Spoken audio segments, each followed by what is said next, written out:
Rebecca Walsh stood in line at the corner cafe holding her 3-year-old daughter Lily's hand. It was Tuesday morning, the kind of gray November day that made you want to stay in bed. But Rebecca had a job interview in an hour, her first real interview in 6 months. Behind her stood a man in his late 30s wearing a wrinkled business suit. He was patting his pockets with increasing frustration.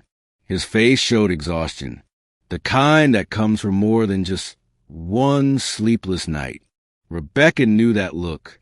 She had warded herself many times since her divorce 2 years ago.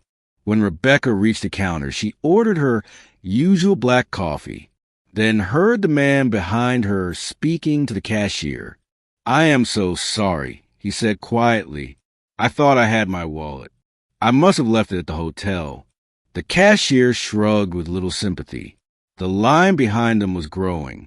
Rebecca made a decision that surprised even herself. "Add whatever he wants to my order," she said. Turning to look at the man, he started to protest. "I cannot let you do that." "It is just coffee," Rebecca said with a small smile. "We all have those days." The man's eyes filled with something that looked like relief mixed with shame.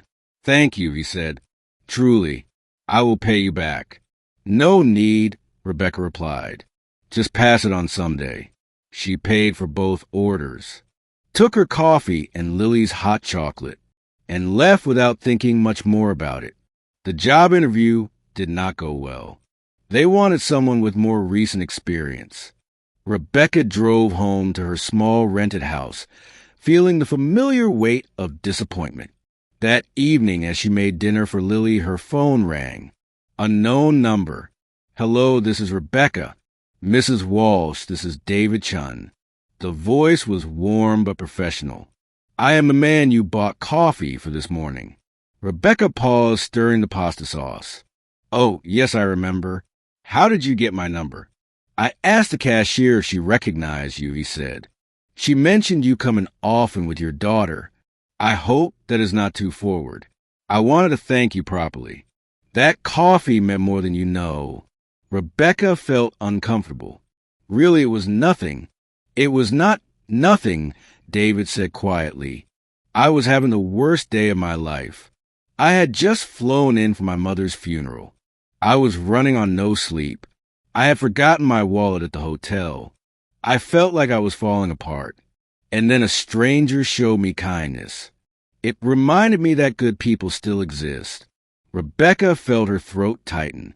"I am so sorry about your mother." "Thank you," David said. "She would have liked what you did. She always said small acts of kindness matter most." They talked for a few more minutes. David mentioned he lived in California, that he worked in technology, that he was heading back the next day. When they hung up, Rebecca felt oddly comforted, as if she had made a real connection, however brief. The next morning, Rebecca woke to a strange sound, a deep rhythmic thumping that grew louder. Lily ran to the window. "Mama, there is a helicopter." Rebecca joined her, thinking it must be news or police. But the helicopter was landing in the field behind her house. She grabbed Lily and went outside, her heart pounding with confusion and a touch of fear. As the helicopter settled, a man stepped out. David Chun. He walked toward her with an apologetic smile. "I know this is dramatic," he called over the noise of the slowing rotors, "but I needed to talk to you before I flew home." Rebecca stood frozen. Lily clung to her leg. David approached carrying a briefcase. "I could not stop thinking about what you did yesterday," he said. "Not just buying the coffee, but the way you did it, with such grace. No judgment, like it was the most natural thing in the world." "It was just coffee," Rebecca repeated, feeling overwhelmed. "No," David said gently. "It was dignity. You gave me dignity when I felt I had none." He opened his briefcase, pulled out an envelope. "I want to do something for you," he said. "Please hear me out before you say no." Rebecca took the envelope with shaking hands. Inside was a check. Her eyes went wide.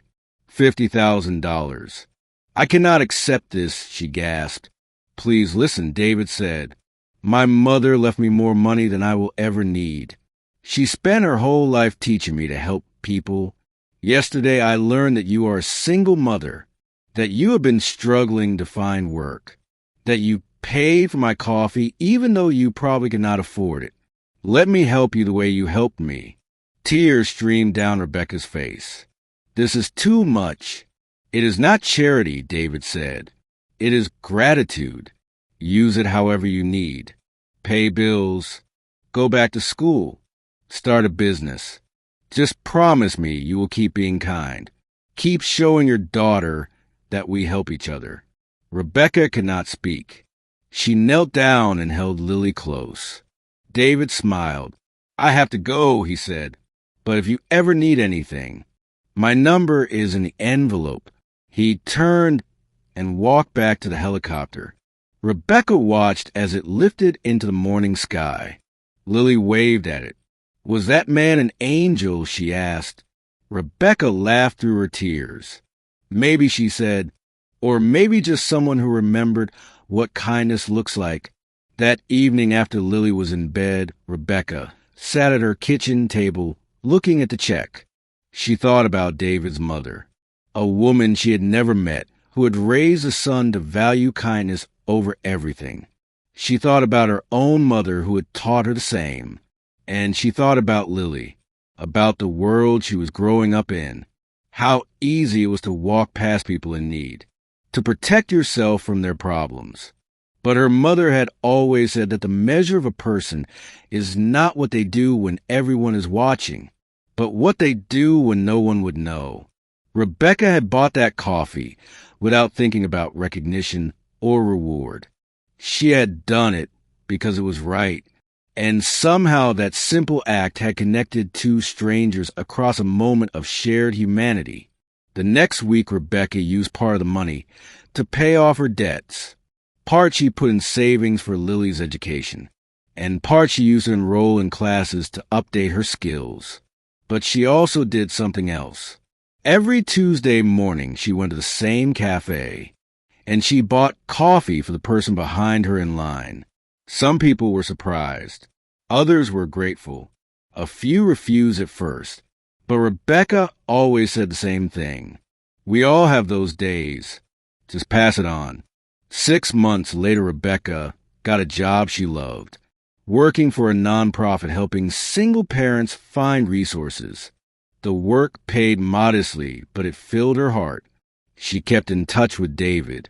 They talked occasionally about life and kindness and the ripple effects of small gestures. One day, he told her his mother would have been proud. Rebecca said she hoped Lily would grow up to understand what her mother had learned. That wealth is not measured in bank accounts, but in the moments we choose to see each other's humanity.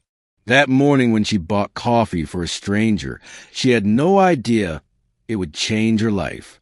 But the truth is, it was not the money that changed her. It was a reminder that kindness connects us all, that we are never as alone as we think, and that sometimes the smallest gestures create the biggest transformations.